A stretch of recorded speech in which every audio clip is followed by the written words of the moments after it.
Take a look on page 97, talking about attitude towards women. Sarah and Abraham don't have children for a long time.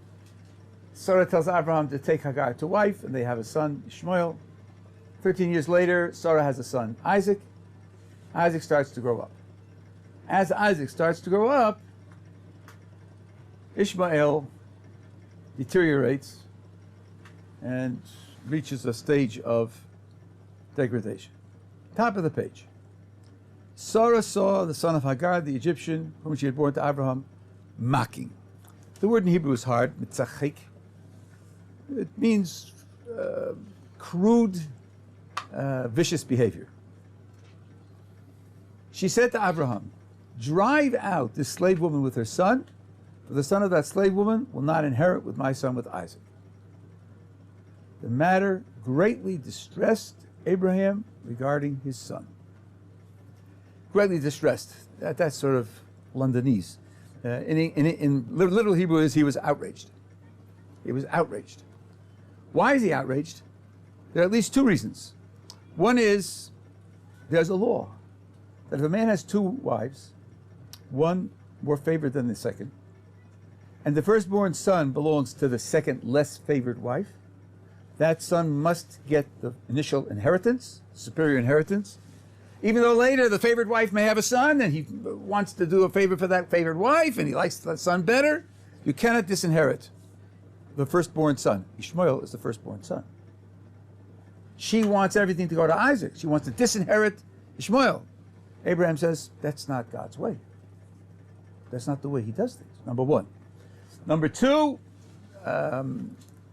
Abraham was promised that he would die fully content. Fully content. So, if Yishmael has deteriorated and degraded, he knows he's coming back. He's got to come back. If he has a son who lives a degraded life, he will not be content. And God has promised him that he will die content. So he knows that this deterioration in Yishmael is temporary. It's temporary.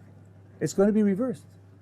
So the idea of expelling Yishmael from the house is very evil in Abraham's eyes. Now, I want you to look carefully at 10 and 11. That's all we've read. Just 10 and 11. And tell me, what is the key disagreement between Abraham and Sarah? It's right there in the words. You don't need any psychology and sociology and anthropology and economics and military science and all the rest of the lovely disciplines you were taught in college. You need to read carefully, which you weren't taught in college. What is the difference between Abraham and Sarah? What are they disagreeing about? It's not Sarah's son. Oh, say again? It's not Sarah's son. Well, okay. So say put it in the text. What are you pointing out? I'm pointing out where it says regarding his son. Is it? She says drive out the slave woman and her son, and he says about his son. That's it. You said her son, his son. Okay. Who is Yishmael for Sarah? How does she identify him? She says the son of the slave woman twice. It says Abraham was enraged because of his son. That's the key difference. She says you're making a mistake. Not a biological mistake.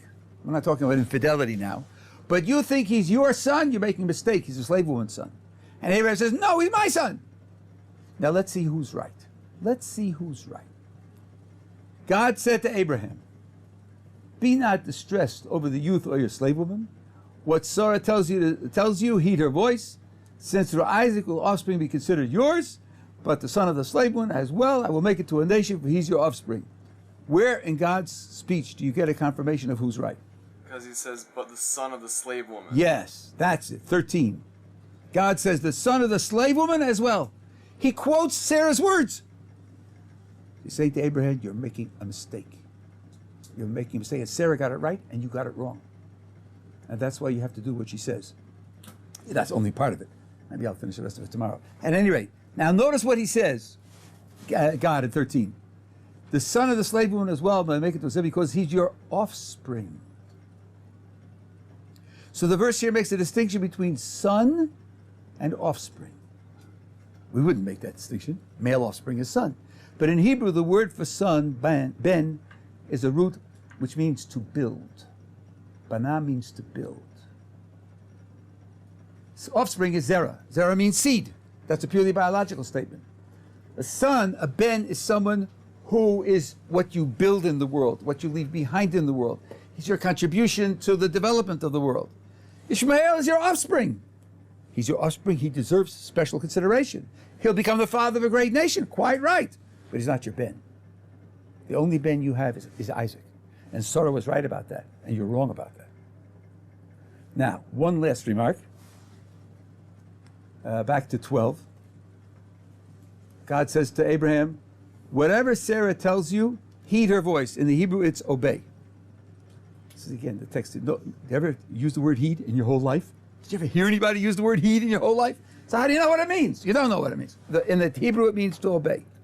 Now imagine the following scenario, which does happen from time to time. Husband and wife disagree. It happens. And they argue it out, and they can't come to an agreement. So they go to an authority whom they both respect. That's how it's done in our little subculture. They go to an authority whom they both respect, and they put their views. Suppose the authority says to the husband, do what your wife says. The authority says to the husband, do what your wife says. And he does it. Whom is the husband obeying? Sure. In my scenario. The authority. The authority. They went to the authority. The husband said his piece. The wife said her piece. They don't agree. The authority says to the husband, do what she says. The husband's obeying the authority. What does God tell him here? God tells Abraham, obey her voice. Obey her voice. Not obey me and do what she said. Obey her. From here, the rabbis deduced that she must have been superior to Abraham in prophecy. Otherwise, God would not have told her to obey her voice. Told him to obey her voice. There's another characteristic little incident, a little vignette, which gives you an indication of how the text looks at husband and wife, men and women.